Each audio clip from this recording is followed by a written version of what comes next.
أعوذ بالله من الشيطان الرجيم بسم الله الرحمن الرحيم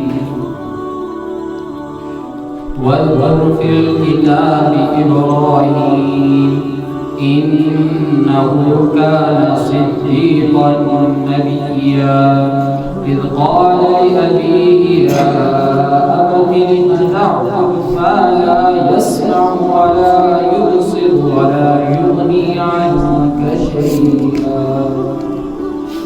اس سے پہلے والی آیات کریمہ کے اندر اللہ نے حضرت عیسیٰ علیہ السلام کی حقانیت اور ان کی عبودیت اور ان کی نبوت کا تذکرہ کر دیا کہ حضرت عیسیٰ اللہ کے بندے ہیں، خدا نہیں، اللہ کے نبی ہیں، خدا نہیں، حضرت عیسیٰ خود محتاج ہیں، لوگوں کی محتاجی کو دور کرنے والے نہیں، اس بات کا تذکرہ ہوا۔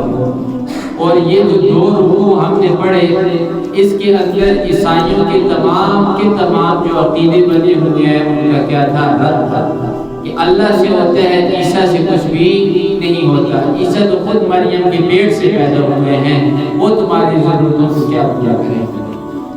اب یہاں سے آگے جو رکوع شروع ہو رہا ہے تو ابراہیم علیہ السلام کا تذکرہ آ رہا ہے۔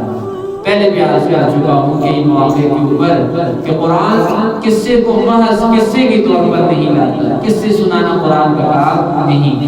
یہاں پر ابراہیم علیہ السلام کا ذکر لایا، وجہ کیا تھی؟ وجہ یہ تھی مشرکین کو تنبیہ کرنا، مشرکین کو سمجھانا۔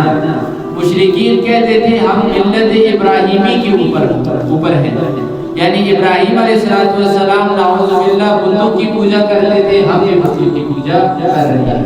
اللہ نے فرمایا ایسا نہیں۔ ابراہیم علیہ السلام کائنات کے اندر ایک ایسے شخص گزرے ہیں، ایک ایسے اللہ کے نبی گزرے ہیں کہ ہر ایک مذہب والا انہی کی طرف نسبت کرتے ہیں، کہتے ہیں کہ میں ابراہیمی ہوں۔ مشرکوں سے پوچھو، مشرک کہتے ہیں ہم ابراہیمی ہیں، یہودیوں سے پوچھو کہتے ہیں ہم ابراہیمی ہیں، عیسائیوں سے پوچھو کہتے ہیں ہم ابراہیمی ہیں، مسلمانوں سے پوچھو وہ بھی کہتے ہیں ملت ابراہیم کے اوپر ہے، ہم ابراہیمی ہیں۔ یہ اللہ نے حضرت ابراہیم علیہ السلام کو خصوصیت دی۔ اس کی وجہ کیا تھی؟ ابراہیم علیہ السلام نے دعا کی کہ اے اللہ تو لوگوں کے دلوں کو ہماری طرف موڑ دے، میری اولاد کی طرف موڑ دے۔ وہی بات تمام کے تمام لوگوں کے دل کس کی طرف مڑے؟ ابراہیم علیہ السلام ان کی اولاد کی طرف۔ آج کتنے لوگ ہیں جو اسماعیل علیہ السلام کے ماننے والے ہیں، یعنی محمد صلی اللہ علیہ وسلم کے اوپر ایمان لانے والے ہیں، اسماعیل علیہ السلام کو ماننے والے ہیں۔ پھر اسحاق علیہ السلام کو دیکھو، وہ بھی ابراہیم کی اولاد میں سے کتنے لوگ ماننے والے ہیں۔ تو اولاد کے لیے، اپنی ذریت کے لیے، اپنے بچوں کے لیے دعا کرنا نہایت ہی ضروری ہے۔ یہ جتنی بھی نبوت چلی یہ انہی کی دعا کا صلہ تھا۔ جب ابراہیم علیہ السلام اور اسماعیل علیہ السلام نے بیت اللہ کو بنایا، تعمیر کیا، تو جب آخری پتھر رکھنے کے بعد کیا فرمایا؟ ربنا تقبل منا انک انت السمیع العلیم۔ پروردگار میں نے اور میرے بیٹے اسماعیل نے تیرے گھر کو بنا دیا، اے اللہ تو ہمارے اس عمل کو قبول کر۔ اور کرنے کے بعد کیا فرمایا کہ میری اولاد کو امن دے۔ کوئی بھی نیک کام کرے، نیک کام کرنے کے بعد اس نیک کام کے قبول ہونے کی دعا کریں، اس کے بعد اللہ سے التجا کریں کہ اللہ یہ نیک کام میں نے کیا، اس نیک کام کے صدقے میری دعا کو قبول کریں۔ ایسی قبولیت بہت جلدی ہو جاتی ہے۔ تو فرمایا کہ وَاذْكُرْ فِي الْكِتَابِ إِبْرَاهِيمَ پیغمبر محمد رسول اللہ، آپ ان کو پڑھ کر سنائیے، تذکرہ کیجئے فی الکتاب قرآن کے اندر ابراہیم علیہ السلام اذ قال انه بے شک یہ ابراہیم علیہ السلام کان صدیقا نبیا، یہ ایک سچے نبی ہے۔ نبی سارے کے سارے کیا ہوتے ہیں؟ سچے ہوتے ہیں۔ نعوذ باللہ، نعوذ باللہ، کوئی نبی کبھی بھی جھوٹ نہیں بولتا۔ نبی کی زبان کے اوپر کبھی جھوٹ آ نہیں سکتا۔ اللہ خود پیغمبر کو فرماتے ہیں کہ آپ نے پیغمبر وما ينطق عن الهوى، آپ اپنی مرضی سے زبان سے کوئی بات نہیں نکالتے۔ نبی وہی زبان سے بات نکالتے ہیں جو اللہ کی مرضی ہوتی ہے۔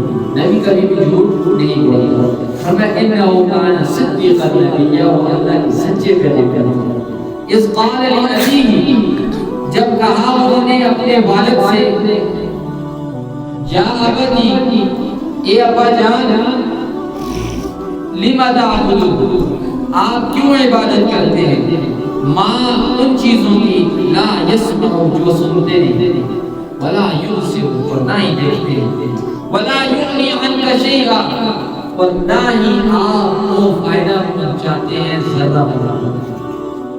اب ہوا کیا تھا کہ یہ جو ان کے والد تھے ابراہیم علیہ السلام، یہ نمرود ابن کنعان کے وزیر تھے، اور وزیر مذہب امور جیسے کہا جاتا ہے، یہ وہ کیا سکتا، پہلے بھی عرض کر چکا ہوں پھر عرض کر رہا ہوں، سوائے اللہ کی ذات کے علاوہ کوئی چیز آپ کو نہ نفع پہنچا سکتی ہے، نہ آپ سے نفع کو دور کر سکتی ہے۔ مد تو دور کی چیزیں ہیں نا، ان کے اندر جو سانس ہے، نہ روح ہے، وہ کسی کی کیا تکلیف دور کریں گے؟ جو انسان ہے، انسانوں میں بھی سب سے اعلیٰ ہے، سب سے افضل ہے محمد الرسول اللہ، جن کے لیے تمام کائنات بنائی گئی، تمام کائنات کے اندر سب سے افضل ہے، انہیں بھی اللہ فرما رہے ہیں کہ محمد تو کسی کی جان سے نفع نقصان تو دور نہیں کر سکتا، تو کسی کی جان سے کیا دور کرے گا؟ اے محمد تو لوگوں سے کہہ دے تو اپنی جان سے نفع نقصان تو دور نہیں کر سکتا۔ جب محمد نہیں کر سکتے تو خود کہاں سے کریں گے، یا اور لوگ کہاں سے کریں گے؟ تو فرمایا نفع نقصان کو دور کرنے والی ذات ایک ہی ہے۔ یا ابتی، اے ابا جان، انی بے شک میں قد جاءنی من العلم، میرے پاس آیا ہے علم۔ نبی کو جو علم دیا جاتا ہے وہ تمام امت سے زیادہ دیا جاتا ہے۔ تمام امت کا علم ایک جانب میں رکھو، وقت کے نبی کا علم ایک جانب میں رکھو، تو نبی کا جو علم ہے وہ تمام امت سے کیا ہوتا ہے؟ زیادہ ہوتا ہے۔ ابراہیم علیہ السلام نے فرمایا کہ اے ابا، مجھے جو علم دیا گیا ہے ما لم یأتک، وہ علم تجھے نہیں دیا گیا، جو راز مجھے بتائے گئے ہیں وہ راز مجھے نہیں بتائے گئے، جو اللہ کو میں پہچانتا ہوں تو اس اللہ کو نہیں پہچانتا، لہذا کیا کر، فاتبعنی، تو میری پیروی کر، تو مجھ پر، میرے اللہ پر ایمان لے، میرے پیچھے چلے، ابا میرے پیچھے چلے۔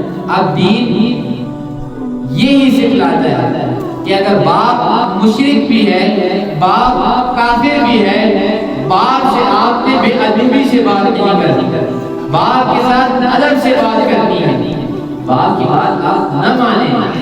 جب اسلام کے خلاف یا دین کے خلاف آپ بات کر رہے ہیں، باپ کی بات ہرگز نہیں مانی، لیکن باپ سے آپ نے طرف کلامی نہیں کرنی، جھگڑا نہیں کرنا۔ ابراہیم علیہ السلام کا واقعہ ہمارے لیے تعلیم ہے۔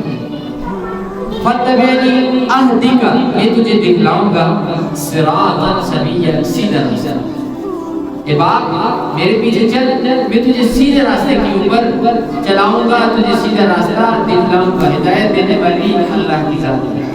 یا ابتی، اے والد، لا تعبد الشیطان، شیطان کی عبادت مت کر، شیطان کی عبادت بالکل نہ کر۔ کیوں؟ ایک شیطان، بے شک شیطان جو ہے کان للرحمن عصیا، یہ اللہ کا نافرمان ہے، اور شیطان آج اللہ کا نافرمان نہیں بنا۔ یہ جب انسان پیدا نہیں کیے تھے تب سے یہ کیا ہے؟ اللہ کا نافرمان ہے، اور یہ انسان کا دشمن ہے۔ قرآن میں بار بار اللہ فرماتے ہیں کہ شیطان کی عبادت مت کرو، شیطان کی پیروی مت کرو۔ کل قیامت والے دن یہی سوال اللہ میدان حشر میں کرے کہ آمنے علم آہد الیکم یا بنی آدم اللہ تعبدوا الشیطان، کہ اے بنی آدم کیا ہم نے تجھ سے وعدہ نہیں لیا تھا دنیا کے اندر کہ تو نے شیطان کی عبادت نہیں کرنی؟ انہ لکم عدو مبین، وہ تمہارا واضح اور کھلا دشمن ہے، اس نے دشمنی کا صاف ستھرے الفاظ میں قرار کیا ہوا ہے۔ تو جب انسان کے پاس جواب نہیں ہوگا قیامت میں تو اللہ کو فرمائیں گے وَامْتَازُوا الْيَوْمَ أَيُّهَا الْمُجْرِمُونَ، اے مجرموں کی جماعت ذری آج علیحدہ ہونا، آج مسلمانوں سے ذری بھرے ہو جاؤ، ذری علیحدہ ہو کے کھڑے ہو، لیکن تاکہ ہم سے کیا کیا جائے، حساب نہ ہو۔ تو ادھر بھی وہ فرما رہے ہیں رب جان شیطان کی عبادت مت کیجیے، بات کیا ہے کہ وہ سورہ دشمن ہے اور وہ پروردگار کا نام فرمان ہے۔ یا ابتی، اے والد، انی اخاف، میں ڈرتا ہوں، ان یمسکا، کہ آپ کو چھوئے، عذاب من الرحمانی، پروردگار کا عذاب، رحمان اللہ کا عذاب، اللہ کا عذاب آپ کو پکڑنے میں اس چیز سے کیا کر رہا ہوں، ڈر رہا ہوں۔ فتکون، بس